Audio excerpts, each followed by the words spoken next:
En fait, j'ai voulu, à travers cette présentation, vous faire un tour d'horizon des principales publications des études scientifiques qui ont été faites ces dernières années sur les pathologies du pied et sur la maréchalerie. Pour gagner un peu de temps, globalement, les problèmes de pied, vous le savez tous, c'est un véritable fléau pour la filière équine. Et les enjeux sont donc majeurs en termes de prévention, de diagnostic et de traitement. Et au milieu de ces problèmes de prévention et de traitement, on trouve donc le parage et la maréchalerie qui sont incontournables, avec bien sûr la gestion des sols et de l'activité. L'action des fers va bien au-delà du pied, puisqu'ils vont se répercuter sur l'ensemble de la mécanique du mouvement du cheval, et donc par là avoir une action sur la biomécanique. Et pourtant, il s'avère qu'en fait, les publications scientifiques en maréchalerie et en pathologie du pied sont en fait peu nombreuses. Ça part d'un constat qu'a fait Renate Weller donc dans un éditorial dans la revue Equine Vet Education en 2018 et qui se demande donc Evidence-Based Farriery, does it exist? Donc c'est en gros la maréchalerie basée sur les preuves par analogie avec ce que nous on appelle l'Evidence-Based Medicine. Donc c'est la médecine basée sur les preuves. Et en fait, elle se pose la question, est-ce que la maréchalerie devrait se contenter d'anecdotes historiques plutôt que d'études scientifiques robustes? Elle a fait une recherche dans le célèbre moteur de recherche PubMed en tapant comme mots-clés en anglais parage, ferrure et maréchalerie, et elle a obtenu moins de 200 publications. Alors que par analogie, si on tape imagerie et équine, on obtient plus de 6000 résultats. Et donc, en fait, c'est parce qu'il y a plusieurs valeurs scientifiques dans les publications. On parle, c'est classé comme ça par niveau. En gros, le plus haut niveau de preuves scientifiques, c'est le niveau 4. C'est les études qui sont réalisées avec un placebo et un double aveugle, donc à la fois pour le traitement et pour l'évaluateur. Donc là, ce serait par exemple de réaliser une étude avec la ferrure et un placebo, donc par exemple un pied non ferré et qui serait en aveugle à la fois pour tirer au sort les chevaux ferrés et non ferrés et pour l'évaluateur qui ne serait pas conscient des chevaux ferrés ou déferrés. Donc ça en fait il y en a très peu, la plupart des études qui concernent la maréchalerie et la ferrure, elles sont plutôt de niveau 0, 1 ou 2. Il y en a quand même quelques-unes maintenant qui sont contrôlées.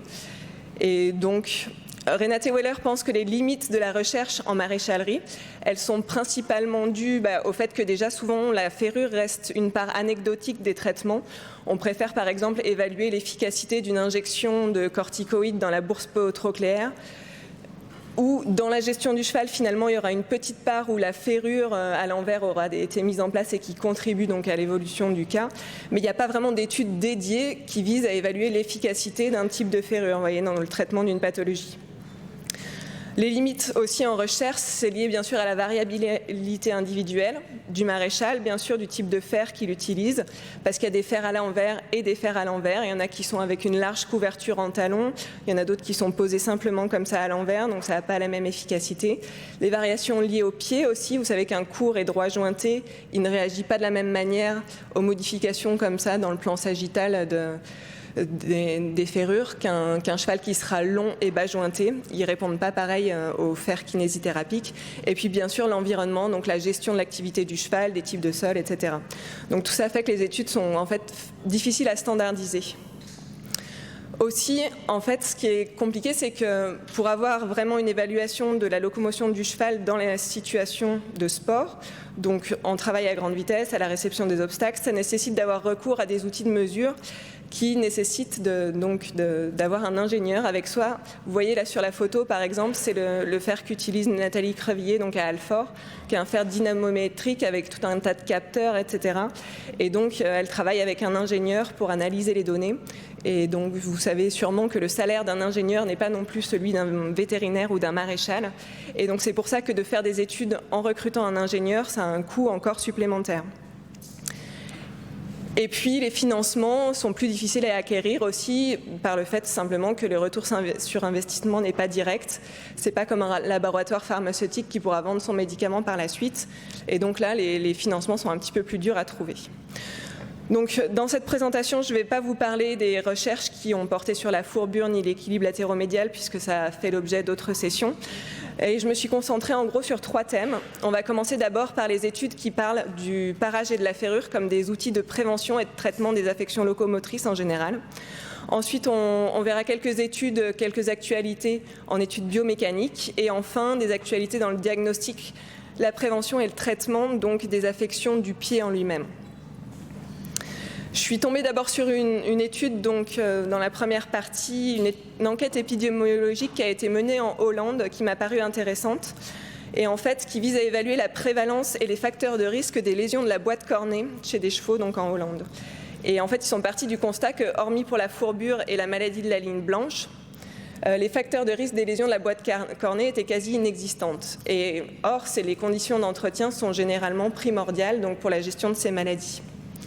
Donc le but, c'était d'évaluer la prévalence des lésions de la boîte cornée, les plus fréquentes, et leurs facteurs de risque associés dans une population de chevaux en Hollande.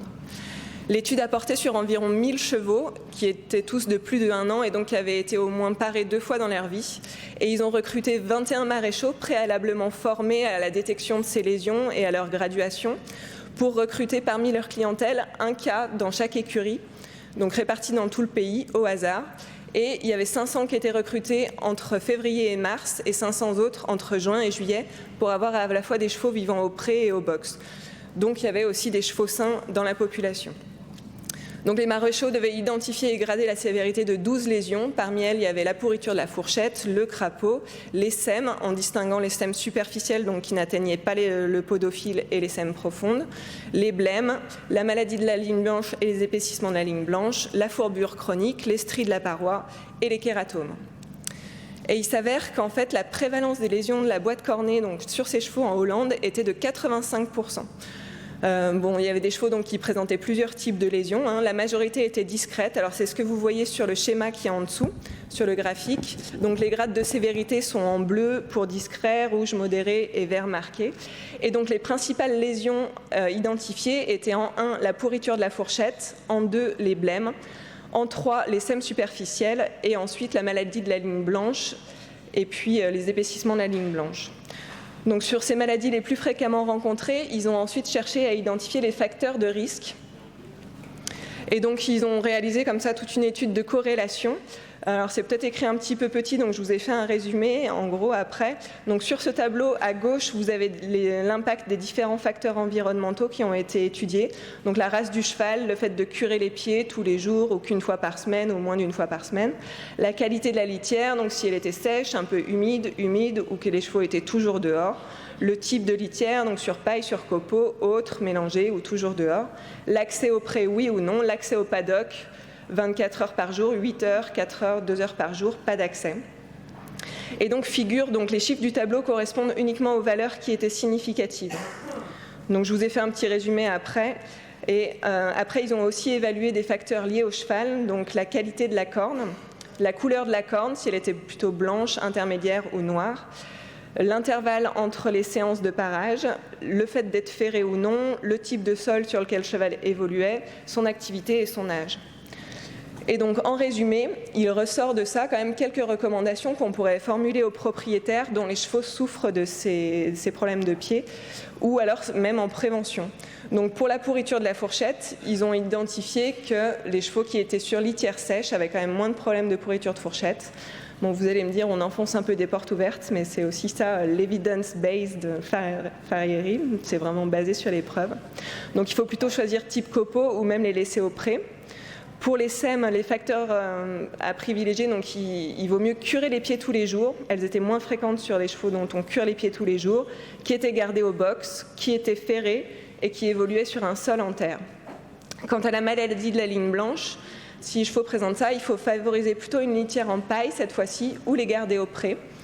Et puis, les chevaux qui faisaient du dressage étaient moins sujets à faire cette maladie. Donc vous pouvez leur dire de faire du dressage. Et quant au blême, il faut favoriser donc des chevaux, de les laisser au pré plutôt. En visite d'achat, si vous ne voulez pas avoir de blême, plutôt choisir des chevaux qui ont une corne foncée. Et s'ils font des blêmes, il faut les parer toutes les 6 semaines maximum.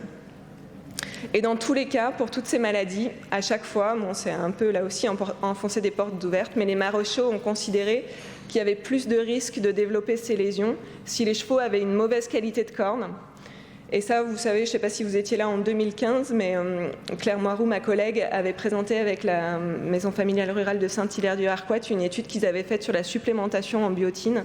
Et il s'avérait que ça améliorait quand même la qualité de la corne. Donc je pense que ça pourrait être intéressant à proposer aux propriétaires dont les chevaux ont ces problèmes de pied.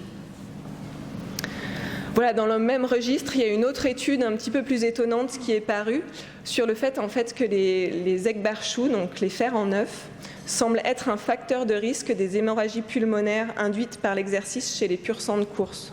Vous savez, c'est les chevaux qui saignent des poumons donc en course et ça se manifeste par des saignements de nez comme ça, comme sur la photo. Bon là, c'est un peu exagéré. Et en fait, c'est une étude multicentrique prospective qui a été menée en Australie sur des pur-sang de course, où ils ont fait des endoscopies donc de manière volontaire sur les chevaux qui le souhaitaient, entre 30 et 200 minutes post-course.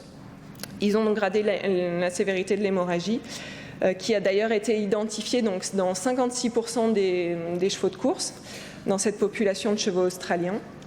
Et donc, parmi les facteurs favorisants, il y avait en effet les aigues-barchoux, le fait aussi de courir avec une température plus basse, une augmentation de la distance de course et une augmentation du nombre de départs en course. Donc peut-être que si vous connaissez des chevaux dans votre clientèle qui saignent et qui ont des aigues-barchoux, vous pourriez envisager de déconseiller et de passer à une autre ferrure, pourquoi pas. Une autre petite étude que j'ai pensée intéressante, c'est l'effet de fer aluminium articulé en fait, pour résoudre les problèmes de pieds contractés, donc de pieds atrophiés chez des pur-sang yearling. Donc ça, c'est une équipe japonaise qui a fait cette petite étude en partant en fait, du constat que les pieds atrophiés, ça peut se rencontrer, vous voyez comme sur la photo, là, le pied de gauche qui est plus haut et plus étroit que le pied droit. Ça peut être congénital ou acquis, mais rencontré sur les chevaux de tout âge. Et cette forme anormale, en fait, le problème, c'est que généralement, même lorsque la cause initiale du trouble est résolue, l'atrophie persiste, parce que ça s'accompagne en général du développement d'une atrophie de l'os du pied et des processus palmaires de la phalange distale. Et le problème, c'est que s'il y a un seul des deux pieds qui est affecté, le cheval il tombe toujours de l'autre côté et il finit par se faire des lésions sur le membre contralatéral de type tendinite. Et donc, pour les pur-sang yearling, c'est quand même plutôt peu vendeur, d'où l'intérêt de trouver une solution pour résoudre ces problèmes de pieds contractés. Donc, eux, ce qu'ils ont utilisé, c'est un fer comme ça, articulé, voilà, qu'ils ont collé. Ils ont préféré les coller pour mieux répartir les forces d'expansion par rapport aux clous. C'est des fers qui ont été conçus aux États-Unis, au Road and Riddle Equine Hospital, où ils ont un service de podiatrie, je ne sais pas si vous connaissez. Et donc, ils ont évalué l'efficacité de ces fers sur 11 pur-sang yearling entre 12 et 14 mois qui présentaient un pied atrophié que sur un antérieur. Et avant l'inclusion, ils avaient essayé déjà tous ces yearlings de les gérer en les confinant en pré, en administrant des anti-inflammatoires non stéroïdiens et des relaxants musculaires, et puis en appliquant une ferrure résine acrylique avec une extension de pince, et ça n'avait pas amélioré, voire aggravé leur situation. Et donc, dans le protocole, à l'inclusion, ils ont mis en place ce fer articulé sur le membre atteint, un fer simple sur le membre contralatéral, et ils ont laissé les pur-sang en activité libre au paddock pendant le jour et rentré la nuit. Les fers étaient changés tous les mois et ils ont été laissés en place pendant 3 mois. Et le contrôle était fait à 3 mois. Donc le contrôle s'est fait sur la des mesures morphométriques du pied, sur des radios de face comme ça, en mesurant les rapports donc, entre la largeur en couronne, la largeur en sol, et aussi pour la phalange distale, donc la longueur de la surface articulaire, AS, et de la surface solaire, SS. Et puis ils ont gradé aussi l'atrophie. Et donc voilà les résultats. Vous voyez la photo et la radio en haut à J0, et 3 mois après sur les vues du bas, donc le petit C, le petit D. Et vous voyez que morphologiquement quand même, le pied est plutôt moins étroit.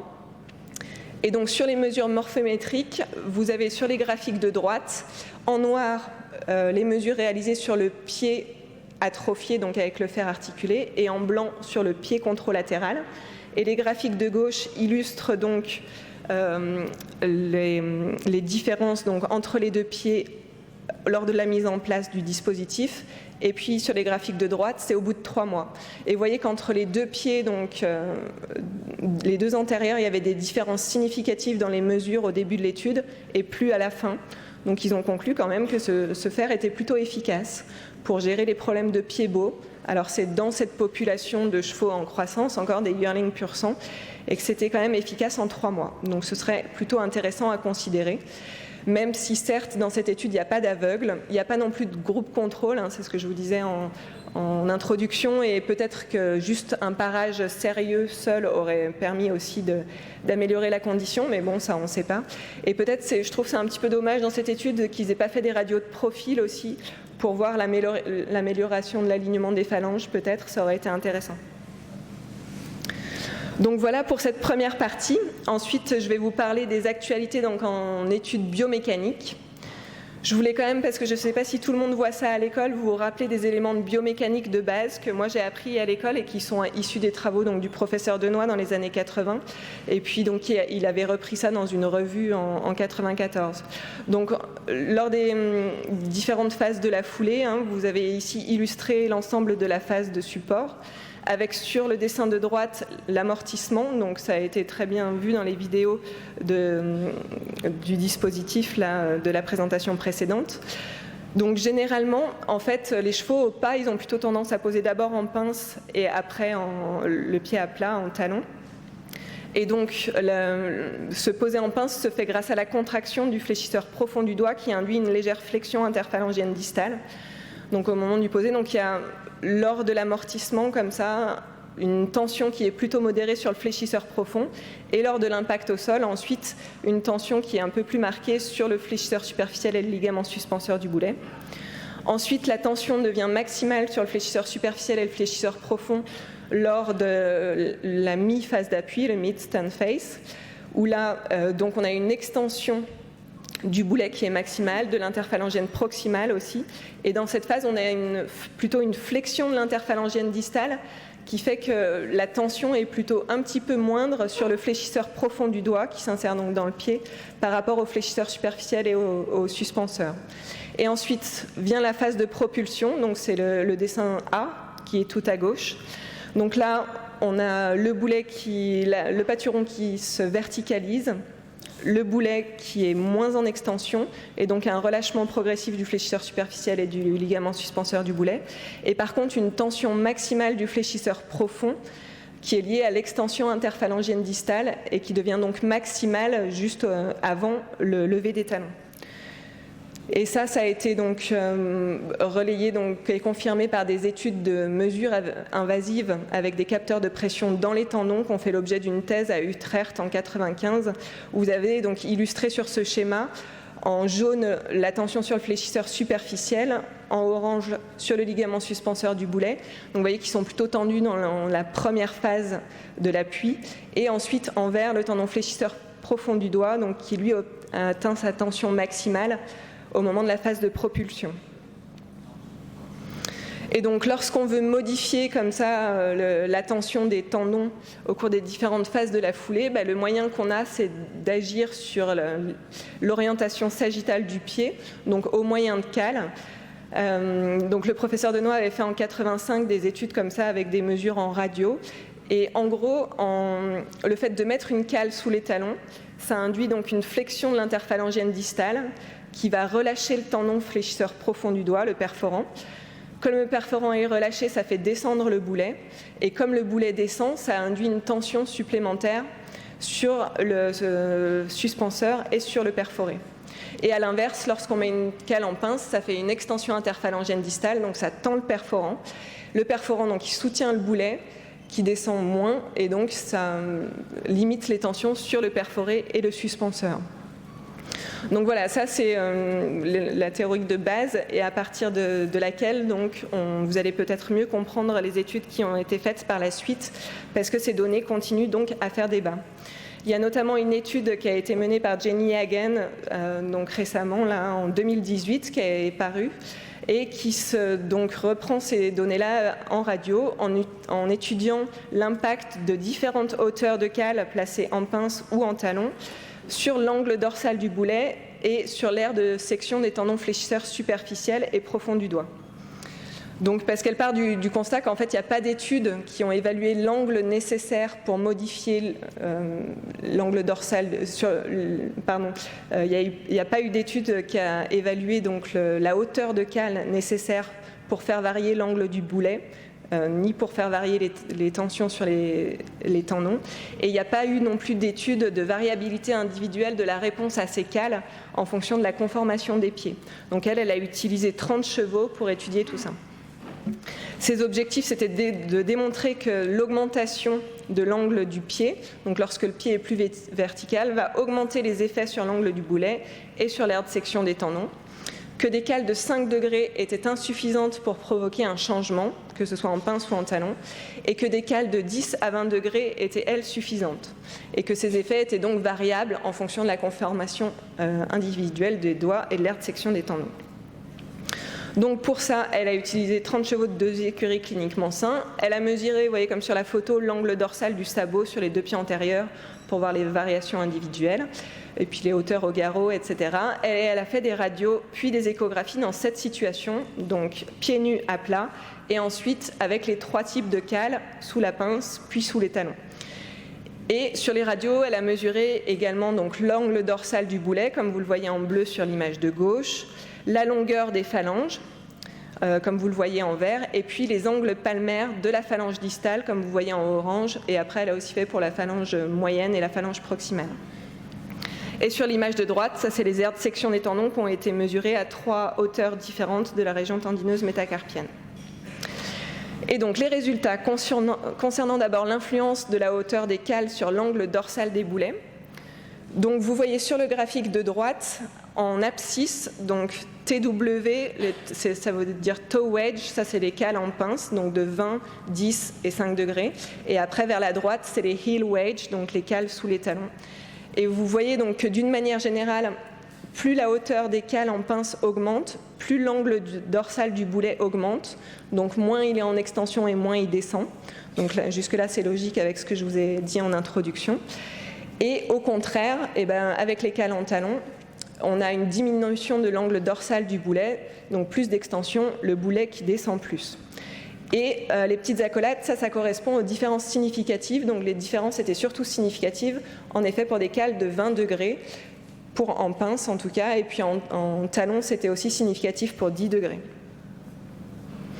Voilà les résultats ensuite sur l'aire de section des tendons. Donc sur les graphiques de gauche, c'est les résultats pour le fléchisseur profond. Les graphiques de droite, c'est pour le fléchisseur superficiel. Et vous avez à chaque fois les 3 niveaux d'aire de section des tendons que j'ai matérialisés là sur les photos en jaune. Donc en fait, c'était à 8 cm de l'os piciforme, à 12 cm et à 16 cm. Et donc d'une manière générale, vous voyez que les graphiques ils sont tous dans le même sens. À chaque fois, on a plutôt une aire de section qui diminue lorsqu'on met la cale en pince. Donc c'est un peu comme un élastique, il faut imaginer. Donc si l'aire de section elle diminue, ce serait que le tendon il serait quand même plus tendu. Et au contraire, donc avec la cale au talon, l'aire de section elle augmente, donc le tendon serait plutôt plus relâché. Donc les deux évoluent dans le même sens, fléchisseur superficiel et fléchisseur profond, ce qui va un petit peu à l'encontre de ce que je vous ai raconté en introduction. Et donc, les différences étaient significatives essentiellement là aussi pour des cales de 20 degrés. Et maintenant, les résultats sur l'influence de la conformation des pieds. Donc, ils ont fait une analyse statistique assez poussée qui a révélé que les variables qui influencent significativement la réponse de l'angle dorsal du boulet aux cales, c'est l'angle palmaire de P3, de la phalange distale et de la phalange proximale, et aussi la longueur de la phalange proximale. Donc en gros, c'est si les chevaux sont longs et bas jointés ou courts et droit jointés. Et un petit peu la même chose pour les réponses à l'aire de section des tendons, c'était ce qui influençait le plus les réponses. Donc en discussion, elle dit que c'est sûr qu'en pratique, de mettre une cale de 20 degrés sur un cheval de client, c'est un petit peu compliqué. Ça créerait de l'inconfort et des surcharges. Et ce serait peut-être applicable à la rigueur sur des chevaux qu'on laisserait au box. Elle dit que d'ailleurs c'est souvent le cas quand même quand il y a une pathologie aiguë où on les laisse 1 mois ou 2 au box. Je pense qu'il faudrait aussi quand même s'assurer qu'il n'y ait pas, notamment avec la cale en talon, un phénomène de rétraction tendineuse qui serait néfaste. Mais donc ce qu'on fait plutôt en pratique, c'est de jouer bien sûr sur la couverture du fer et sur le roulement, puisque plus on a de surface, moins il y a de pénétration. C'est le principe des raquettes dans la neige ou des talons aiguilles dans le sable. Et donc, plutôt que de mettre une cale en pince, on va plutôt mettre une large couverture en pince, comme ça elle ne va pas s'enfoncer et les talons s'enfoncent, c'est ce qu'on voit sur le schéma de Monsieur Denoy, et au contraire donc pour les talons. Donc ça, c'est ce qu'on fait en faisant varier la couverture des fers. Mais le problème, c'est qu'on a vu qu'il y avait des différences significatives qu'avec des hauteurs de 20 degrés. Donc elle se demande ensuite dans la discussion si le fait de jouer sur la couverture, comme ça va permettre d'atteindre de tels degrés de variation. Et donc elle a comparé ses résultats à celles d'une étude similaire qui a été réalisée sur le sol souple cette fois-ci et en station. Donc ils ont fait les radios dans le sable à l'arrêt. Dans cette étude, ils évaluaient l'angle palmaire de la phalange distale, pas l'angle dorsal du boulet, mais l'angle palmaire de la phalange distale, c'est quand même assez révélateur, c'est un peu pareil que la hauteur de cale, donc elle a, d'après ce que j'ai compris, comparé ça. Et vous voyez que par exemple avec le fer à l'envers, on obtenait une augmentation de l'angle palmaire de la phalange distale que de 2,2 degrés. Donc c'est quand même largement insuffisant pour obtenir un effet, selon elle, donc sur l'articulation métacarpophalangienne. Et c'est encore pire pour les fers à pince couverte où on avait une variation que de 0,9 degrés. Donc elle dit, bon, ces fers couverts, ça pourrait à la rigueur être utilisé pour faire varier l'angle du sabot et soulager la maladie naviculaire, mais en tout cas, ça n'agit pas sur la mécanique du boulet. Donc le problème, c'est que ces données sont réalisées en station et que bien sûr, la mécanique n'est pas la même lors du mouvement. Donc elle compare aussi à une autre étude qui a été réalisée cette fois-ci au pas, avec un egg bar shoe. Et donc le fait de mettre un egg bar shoe au pas, cette fois-ci ça créait une élévation des talons de 5 degrés sur le sol souple.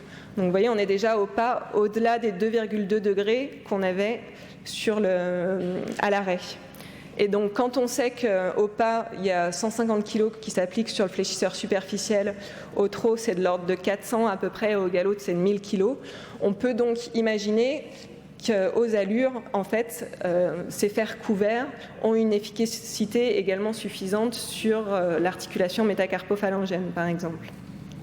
Donc bien tenir compte de la vitesse. Ensuite, concernant les résultats sur les tendons, donc elle a observé des changements significatifs là aussi pour des cales de 20 degrés. Et elle a observé, donc, ce qui était assez inhabituel, que les deux tendons sont plutôt relâchés avec la cale en talon et tendus avec la cale en pince. Donc là, elle dit que quand même, il faut se méfier parce que l'aire de section des tendons ne révèle pas les propriétés mécaniques de ceux-là, comme la tension. Pour savoir vraiment la tension, il faut faire des mesures invasives avec des capteurs intratendineux. Et ça, c'était pas possible dans son protocole à cause du bien-être et donc des comités d'éthique. Et en fait, ce qui se passe, c'est que l'aire de section des tendons, elle est plutôt inversement proportionnelle au module d'élasticité, donc qui lui est lié à la teneur en collagène. Et qu'en gros, plus l'aire de section elle est grande, plus le module d'élasticité il est petit et donc plus le tendon est élastique. Donc ces résultats sur l'aire de section des tendons sont à prendre avec précaution et donc ne sont pas vraiment révélateurs de la tension des tendons. Ensuite, quant aux variations individuelles, elle a remarqué que plus le pied était vertical, donc plus les réponses étaient marquées au cal. Et de la même manière que plus le cheval était long et bas jointé, plus l'extension des boulets était marquée lorsque l'on mettait une cale en talon. Or, le contraire n'était pas vrai avec la cale en pince, par exemple. Et c'est quelque chose qu'on a remarqué nous aussi, et le professeur Denoy s'est quand même interrogé aussi là-dessus. Et c'est pour ça qu'il pense maintenant que, en fait, ces fers avec une pince couverte, ils ne sont pas efficaces sur les chevaux longs et bas jointés, parce que leur principe de ces fers à pince couverte, en gros, c'est d'induire une extension interphalangienne et de tendre le perforant pour qu'il soutienne le boulet. Mais sur les longs et bas jointés, le perforant, il est tout mou, il est tout détendu, et donc il ne fait pas son rôle de soutenir le boulet. Et donc sur ces chevaux-là, il préconise maintenant plutôt d'essayer de reculer le barycentre du pied, en mettant des fers donc très couverts, avec une large couverture en pince et biseautés sur leurs 50% de la couverture, comme vous voyez à droite, et avec des gros oignons de support, de manière à ce que le barycentre du pied il soit reculé, il se retrouve plus sous le boulet, et que ça diminue donc le bras de levier du pâturon. Donc vous allez me dire, ça revient à mettre des fers avec du support en talon sur les problèmes de suspenseur, parce que les longs et les bas jointés, c'est quand même souvent des chevaux qui ont un suspenseur un peu dégénératif. Donc c'est vrai, et c'est d'ailleurs ce qui est ça n'a pas été démontré, hein, c'est une théorie, mais ça va un petit peu dans le même sens donc, que l'étude suivante, qui est l'étude de Sébastien Corr. Alors je ne sais pas s'il l'avait déjà présentée ici peut-être.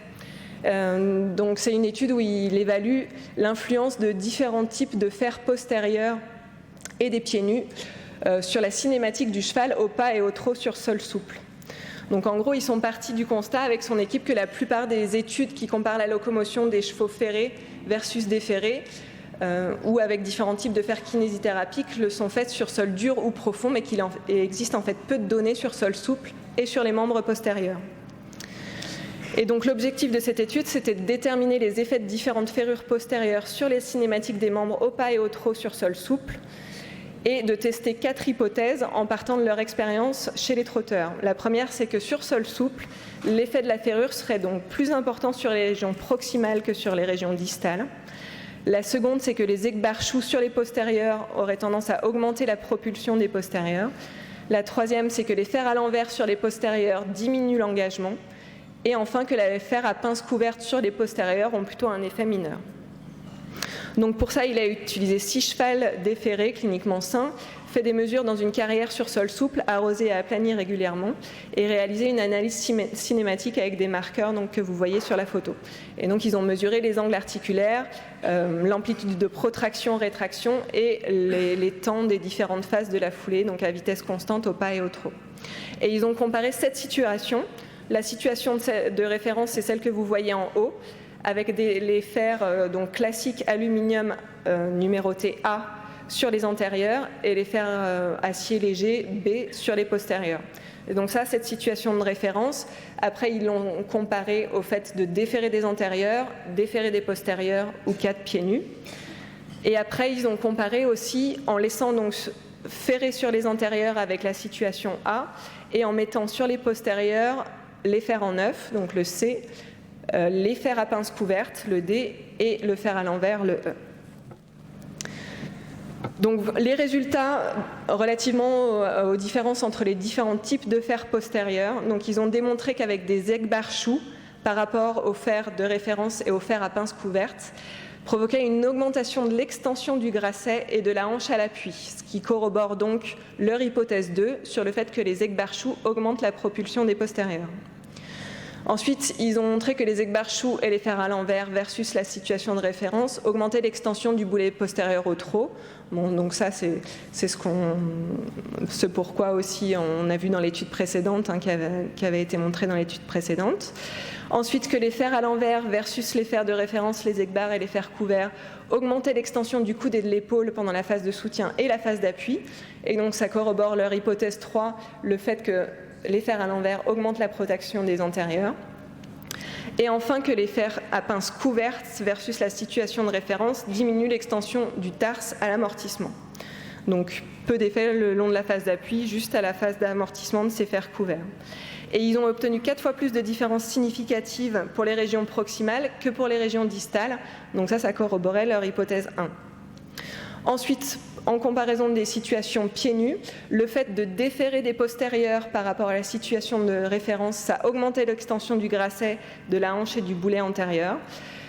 Le fait de déferrer des 4 par rapport à la situation de référence, ça augmentait l'extension du grasset à mi-foulée, à l'appui et au pas. Et le fait de déferrer des postérieurs par rapport à déferrer des 4, ça augmentait la flexion de l'épaule et du carpe au soutien et l'extension du boulet antérieur, des grassets et de la hanche à l'appui et au soutien. Et ils ont obtenu là 4 fois plus de différence pour les antérieurs que pour les postérieurs. Donc en gros, le fait de ferrer modifierait davantage la cinématique antérieure que la cinématique postérieure. En discussion, ils reviennent sur le fait que ces fers à pince couverte ont eu peu d'effet sur la cinématique des boulets postérieurs et du jarret pendant la phase de support. Et pourtant, donc c'est une technique qui est couramment recommandée, comme je vous le disais, pour limiter l'extension des boulets et les tensions sur le fléchisseur superficiel et le suspenseur. Et en fait, il y a assez peu de données réelles qui confirment ces effets sur les fléchisseurs antérieurs, et d'autant plus donc, sur les postérieurs, où la cinématique de l'interphalangienne distale est différente et où la rigidité et l'architecture des tendons sont également différents. Donc l'effet de ces ferrures kinésithérapiques pourrait être différent sur les antérieurs des postérieurs. Il faudrait conclure en réalisant d'autres études, peut-être avec des marqueurs, des moyens de mesure plus précis, mais ce sont donc des données préliminaires. Donc en conclusion de cette étude, ils ont démontré que les effets étaient plutôt moindres des ferrures sur le membre distal par rapport au membre proximal, sauf pour le fer à l'envers, donc il y avait quand même une extension du boulet à la phase de support. que les fers à l'envers augmentaient la protraction des antérieurs et l'extension du coude et de l'épaule, que les aigues-barchoux et les pieds nus sur les postérieurs augmentaient l'extension de la hanche et du grasset et donc la propulsion, et que les pieds nus sur les postérieurs augmentaient l'extension des boulets antérieurs, et donc avec potentiellement une surcharge de l'appareil suspenseur. Alors il y a une autre étude un petit peu dans le même style qui a été réalisée cette fois-ci sur les antérieurs, en évaluant l'effet de 3 types de fers, cette fois-ci en utilisant des accéléromètres. Donc ils ont évalué des fers un petit peu moins différents en forme, sur 10 franches montagnes et talons sains au travail et ferrés toutes les 10 semaines. Donc un fer très classique en A, un fer roulant en B et puis un fer en 9 en C. Et les postérieurs étaient ferrés classiquement. Et donc les accéléromètres, vous voyez ces petits boîtiers gyroscopes donc, qui permettent d'évaluer les angles et qui étaient placés comme ça dans 8 régions, sur le radius distal, le tibia, la région métacarpienne et la région métatarsienne. Et ça leur a permis d'évaluer les angles articulaires et puis l'amplitude de protraction, de rétraction aussi, comme sur le schéma ici où ça montre les angles segmentaires qui ont été calculés entre les deux antérieurs et les angles articulaires à la fois dans le plan sagittal et dans le plan frontal. Alors eux, dans cette étude, ils ont obtenu uniquement des résultats significatifs entre les pieds ferrés et les pieds déferrés. D'ailleurs, pour 76% de tous les paramètres qu'ils avaient évalués, mais il n'y avait pas de différence entre les différents types de fers. Et globalement, ce qu'ils ont observé, c'est que les chevaux pieds nus par rapport aux chevaux ferrés avaient une amplitude de mouvement sagittal plus réduite, concernant le radius et le métacarpe, et c'était d'autant plus marqué sur le sol souple. Leur foulée était plus courte dans le temps et aussi dans la distance, avec une fréquence plus élevée, donc des allures plus étriquées, et l'amplitude d'abduction-adduction était réduite du métacarpe et du radius. Donc ils expliqueraient ça par une augmentation de la contention musculaire en réponse au poids, et d'ailleurs c'est utilisé donc, chez les trotteurs pour les cadencer. Et ils ont aussi eu des résultats significatifs en fonction du type de sol. Ils ont observé que sur le sol souple par rapport au sol dur, l'amplitude du carpe et du radius était plus élevée, l'amplitude du métacarpe était plus faible, et il y avait aussi moins d'abduction, d'adduction du radius et du métacarpe. Donc en discussion, ils reviennent sur le fait que les effets observés étaient uniquement dus au poids du fer, a priori, parce que le poids ajoute de l'inertie et donc augmente la flexion du carpe, qui n'avait pas d'effet cette fois-ci sur les régions moyennes et proximales. Donc la réponse des antérieurs est peut-être différente des postérieurs, relativement aux données qui ont été mises en évidence par l'équipe de Sébastien Corr. Et ils se demandent, parce que c'est dommage, ils n'ont pas fait de mesure sur le doigt. Bon, ça avait été fait dans d'autres études. Et ils pensent qu'il y a donc potentiellement des mécanismes compensateurs qui se mettent en place avec les corps musculaires au niveau du coude et de l'épaule. Et donc, il conclut sur le fait que les fers kinésithérapiques auraient quand même plutôt des effets sur les antérieurs, sur les régions distales, mais pas sur les régions proximales. Et eux, ils n'ont pas observé donc d'effet sur les postérieurs, du changement de ferrure antérieure non plus. Donc, une autre étude qui évalue cette fois-ci les différences entre des pieds avant et après parage, cette fois-ci, en utilisant une plaque de force. L'objectif, c'était d'évaluer l'effet du parage sur la mécanique des pieds antérieurs en utilisant les capteurs de force des plaques de pression. Donc avec 9 pur sang arabe cliniquement sains qui étaient marchés au pas comme sur la photo là sur ce tapis de force et où ils ont enregistré l'impact du pied par une caméra. Et ils ont fait des mesures aussi cinétiques et cinématiques, toujours un petit peu dans le même genre, avant et puis 2 heures après le parage. Et donc ce qu'ils ont démontré, c'est que la pression au sol augmente après le parage, quel que soit à la fois le pic de force, la force globale, c'est ce qu'on voit sur les schémas de gauche. En gros, ça veut dire qu'après le parage, les chevaux ont tendance à plus frapper le sol. Et ils ont aussi observé que les foulées étaient plutôt raccourcies après le parage. Bon, là aussi, on retrouve l'empirisme des trotteurs qui est quand même bien fondé, puisqu'ils privilégient de garder une pince longue pour augmenter la longueur des foulées. Et donc là aussi, avec des différences significatives avant et après le parage. Donc dans la discussion, ils reviennent sur le fait que c'était des chevaux d'un même entraîneur, avec un même régime d'entraînement, et que donc ces résultats ne sont peut-être pas extrapolables à d'autres disciplines ni à d'autres races. Ils n'ont pas fait de mesure du poids, il n'y avait pas de groupe contrôle. Donc ça aussi, c'est une limite. Et peut-être qu'ils auraient mieux fait de laisser une phase d'acclimatation un peu plus longue au parage et de faire les mesures le lendemain, par exemple, pour que les chevaux aient eu le temps de s'habituer et voir donc l'effet plus direct du parage. Voilà, j'en termine avec les études biomécaniques sur l'effet des boots et des fers à extension de pince sur des chevaux cliniquement sains. Et parce que c'est vrai que l'usage des boots a gagné en popularité, mais il y a en fait peu d'études qui montrent leur impact sur la locomotion. Et pareil, les fers avec extension de pince, leur effet sur des chevaux sains n'avait jamais été évalué non plus. Donc c'était les buts de cette étude. Voilà donc les deux systèmes étudiés. Ils ont comparé ça à des pieds nus et ils ont évalué la durée de la phase d'appui, la force de réaction au sol, la longueur de la sole, la longueur de la sole au contact avec le sol sur 6 trotteurs sains. Et donc en résultat, par rapport aux pieds nus, globalement, la durée de la phase d'appui était plus augmentée avec les boots, donc de 7%, et aussi avec les fers avec extension de pince de 5%. Et ça, ils ont expliqué ça par le fait que c'était sûrement lié à la réduction de la vitesse, avec les boots et les fers à extension de pince quand même. Il n'y avait pas de différence dans le pic de force verticale, mais par contre, le temps de freinage était significativement plus grand avec les boots. Et la surface de contact avec le sol était aussi, bien sûr, plus élevée avec les boots et les fers à extension de pince. Donc ça, ce sont des facteurs qui indiquent que quand même l'utilisation des boots prolonge davantage la phase d'appui et le temps de freinage et indique plutôt une décélération plus lente. Et c'est vrai que c'est des résultats préliminaires qui sont intéressants et qui devraient être poursuivis avec des analyses cinématiques au trot, par exemple, avec d'autres marqueurs cinématiques pour vraiment connaître l'impact d'utiliser ces dispositifs en course d'endurance, par exemple. Donc c'est quand même intéressant. Et c'est à poursuivre. Voilà, et je vais conclure assez rapidement parce que je suppose qu'il est temps. Sur les actualités un petit peu qui relèvent plus de mon ressort en diagnostic, traitement et pronostic des affections du pied essentiellement. Alors ces avancées, en fait, elles relèvent essentiellement de l'avènement de l'imagerie par résonance magnétique et surtout de cette petite machine Hallmark là, qui nous permet de faire les IRM debout. Je vous avoue que moi, je prêche un peu ma paroisse, mais c'est vraiment une machine qui est formidable, je trouve. C'est des examens qui sont faciles à réaliser, aussi faciles qu'un examen radiographique maintenant, qui sont assez largement disponibles maintenant. Vous voyez, ça c'est la carte que j'ai prise sur leur site qui répertorie l'ensemble des sites, donc il y en a 7 en France. Et vous voyez qu'on est même des rigolos à côté de l'Angleterre et des Allemands, des Belges. Le coût est plutôt assez abordable et en fait cette technique elle nous a vraiment permis d'avoir un diagnostic de certitude maintenant des affections du pied en pouvant regarder dans la boîte cornée.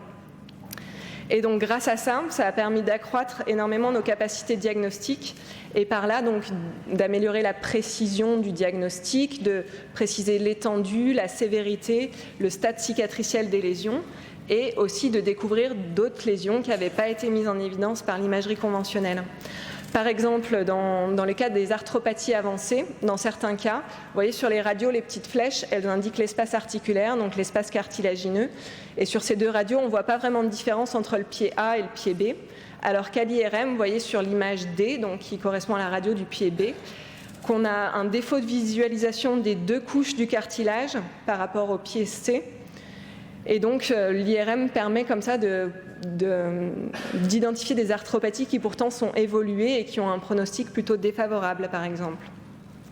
Dans un autre registre aussi pour les clous de rue par exemple, donc ça c'est des images qui ont été faites au CIRAL, qui n'ont pas été prises dans l'article. Je voulais vous montrer avec le pointeur, mais du coup, bon, j'espère que vous allez vous repérer. Sur l'image de gauche, je vous ai mis le plan de coupe qui représente l'image de référence qui est au milieu. Donc on a en partant du bas le coussinet digital, ensuite les deux lobes du fléchisseur profond du doigt. En blanc, le liquide, c'est la bourse podotrocléaire, puis le ligament sésamoïdien proximal et le liquide dans l'interphalangienne distale. Et vous voyez donc sur l'image tout à droite, en fait, il y a eu un clou qui a traversé le coussinet digital par la droite et qui est venu donc faire son chemin que vous voyez en blanc, en hypersignal, jusqu'au fléchisseur profond du doigt. Et donc l'IRM permet vraiment de déterminer l'ensemble des formations anatomiques qui sont impliquées dans la lésion et qui sont donc très fortement suspectes d'être infectées. Et ça permet d'affiner le pronostic aussi. Il y a des études qui ont été réalisées sur le pronostic de retour des chevaux à leur carrière initiale en fonction des formations anatomiques atteintes. Et par exemple, dans cette étude dont il est question, ils ont établi que le pronostic était favorable à 60% si le fléchisseur profond du doigt a été atteint, mais qu'il n'y avait pas d'atteinte septique des structures synoviales. Donc voilà, ça peut être un examen intéressant pour le pronostic et pour la gestion.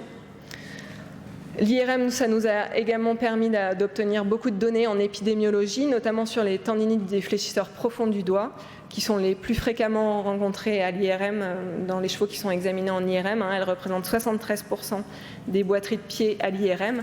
Et leur pronostic était plutôt réputé sombre dans la littérature anglo-saxonne, avec 25 à 28% seulement d'évolution favorable.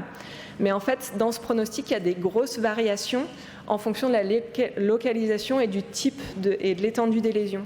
Donc il y a par exemple une étude qui a déterminé sur la photo A que les lésions qui étaient dorsales du perforant, elles étaient avec un pronostic favorable dans 73% des cas, alors que si il s'agissait d'une fissuration longitudinale comme sur l'image B, il était plus que positif dans 50% des cas, et là s'il y avait une lésion centrale, par contre, c'était que dans 41% des cas. Et après, il y a une autre étude, celle-là qui s'est penchée sur l'impact de l'étendue de la lésion. Et il s'avère qu'en fait, si la lésion elle fait plus de 3,5 cm à l'IRM, le pronostic est complètement défavorable. Les chevaux, généralement, restent boiteux, même au pré. Et ça, c'est pareil si la lésion elle fait plus de 20% de l'aire de section du lobe. C'est défavorable, alors que des lésions qui font plus de 3 cm et plus de 10% de l'aire de section du tendon, elles ont quand même une chance, les chevaux ont quand même une chance de retourner faire du sport, mais à un niveau moindre. Donc comme ça, on peut davantage conseiller les propriétaires sur la suite de la carrière sportive et ils peuvent arrêter les frais un petit peu plus tôt, éventuellement, en fonction de ces données. Voilà, et je finirai sur les actualités thérapeutiques qui n'ont malheureusement pas du tout suivi le rythme des avancées diagnostiques. En fait, il y a assez peu de nouveautés. Il y a une revue là, qui est parue vraiment récemment sur les avancées récentes dans le traitement conservateur et chirurgical des problèmes de pied les plus fréquents. Et donc, il relate l'usage des injections intrasynoviales, donc avec les anti-inflammatoires, rien de nouveau. Il parle quand même des thérapies régénératives, où il y a quelques études qui sont encourageantes, avec des résultats plutôt encourageants, mais des études qui sont généralement pas contrôlées. Mais ce serait plutôt pour traiter, par exemple, des arthropathies qui n'ont pas répondu aux autres traitements. Ensuite, il parle des injections intralésionnelles. Donc ça, nous, c'est des injections qui peuvent se faire dans le perforant, par exemple, aussi de produits de thérapie régénérative. Ça a été décrit de le faire sous contrôle IRM guidé. Alors nous, on ne le fait pas vraiment, on trouve que c'est un petit peu compliqué à mettre en place. On préfère jouer avec la ferrure, mais en tout cas, c'est des choses que vous pourriez être confrontés à voir donc dans les futures années. Il parle des bisphosphonates, donc tildrénosphos, il n'y a rien de nouveau. Des névrectomies, donc là non plus, rien de nouveau. La physiothérapie, les ondes de choc, ils disent qu'il n'y a pas eu d'études, en gros, qui a prouvé l'efficacité des ondes de choc, mais que les retours terrain sont quand même plutôt bons. Le parage et la ferrure, ils en parlent vraiment de manière très anecdotique dans cette revue. Et ensuite, en traitements chirurgicaux, ils disent que l'arthroscopie, globalement, c'est plus trop utilisé, sauf pour retirer des fragments ou pour faire des fixations de fractures. Les bursoscopies du naviculaire, là, il y a peut-être une indication quand on voit qu'il y a des adhérences, ou alors c'est pour traiter les affections septiques, donc les clous de rue, mais sinon, c'est pas trop pratiqué non plus. Ensuite, il parle de la desmotomie de la bride carpienne pour traiter les lésions de fléchisseurs profonds du doigt lorsqu'ils sont récidivants à tous les autres traitements. Et il y a eu seulement 3 cas qui ont été réalisés comme ça, et les chevaux restaient quand même boiteux, même s'ils étaient moins boiteux qu'avant. Une nouvelle technique aussi peut-être où on en saura plus, c'est le fait de faire une fenestration, donc des trous dans l'os sésamoïde distal, dans le naviculaire, lorsqu'il y a un œdème osseux pour évacuer l'œdème. Mais là aussi, il y a eu très peu de données, il n'y a pas de recul. Et puis, il parle même donc, de la névrectomie, donc vous voyez, rien de vraiment nouveau. Donc en conclusion, vous voyez que tous ces résultats restent quand même plutôt des résultats préliminaires et qu'il nous reste encore beaucoup de chemin à parcourir et des résultats à consolider de par le nombre de chevaux, la précision des méthodes de mesure et puis de faire des mesures en conditions réelles, donc à grande vitesse, à la réception des obstacles. Et vraiment pour conclure, je voulais vous parler donc aussi les Américains, ce qu'ils tendent à mettre en place. C'est un système de contractualisation entre les propriétaires et les maréchaux ferrants pour leur apporter vraiment des conseils dans la gestion quotidienne parce qu'ils disent qu'il y a beaucoup d'amateurs maintenant qui savent finalement pas très bien gérer un cheval, ni son poids, ni son environnement, et que le maréchal ferrant est vraiment important dans ce rôle de prévention de l'ensemble des affections du cheval même, et que peut-être que de faire des contrats de soins comme ça, ce serait l'avenir pour améliorer le bien-être des chevaux. et que bien sûr, vétérinaires et maréchaux doivent travailler main dans la main avec le vétérinaire plutôt après, quand les lésions se sont déclarées, mais vraiment les maréchaux en amont pour faire la prévention de ces lésions. Voilà, je vous remercie pour votre attention.